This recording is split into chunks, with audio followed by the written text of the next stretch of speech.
This is the second way to love like Jesus loves and to live like Jesus lives.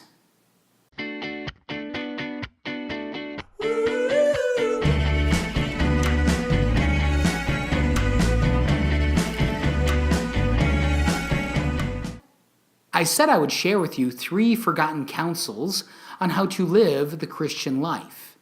These 3 things are examples of how Jesus lives in the gospel, and they are poverty, chastity, and obedience.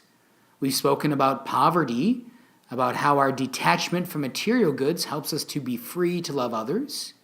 Today we talk about chastity, how our detachment from our own sensual pleasure enables us to love and serve God and our fellow man with greater freedom of heart.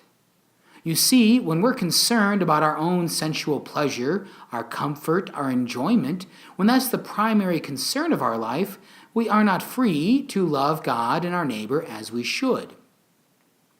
And so by adopting the spirit of chastity and seeking to become chaste, we are able to love God and our neighbor in ways that we weren't before. To grow in chastity, we should voluntarily give up good things. So when we fast during Lent or at other times of the year, fasting from meat on Fridays, fasting from things we give up during Lent, when we fast from good things, extra sleep, our snooze button, warmth in our shower, we fast from good things like sweets or alcohol or something else that's allowed to us.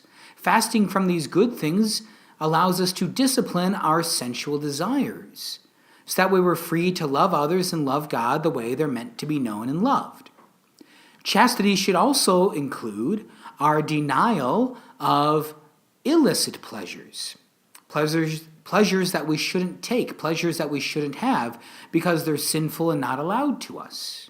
When we deny those things, when we chastise ourselves in that way, then we also become free, again, to love God and our neighbor.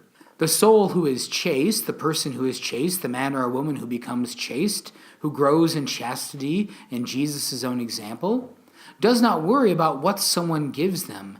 They don't worry about how loving someone, loving the poor, loving the unfortunate, might bring about discomfort in their own life. Think for a moment of some of the great saints of charity that are so often admired. Mother Teresa. You don't often think of her as a great saint of chastity, but she is. If she did not have the virtue of chastity, if she did not follow Jesus' advice to pursue chastity in her own life, she would not have been free in her heart in order to love the poor in their very distressing disguise in Calcutta. And so if we want to love the poor, if we want to make that impact on the world, we must seek out spiritual chastity, to deny ourselves good things. Now, chastity does not mean that you have to become a sister, a nun, that you have to become a priest, a brother. You can practice chastity in married life. In fact, you need chastity in married life to love your spouse when he or she is not able to love you back in the way that you would like them to. That's when you need chastity.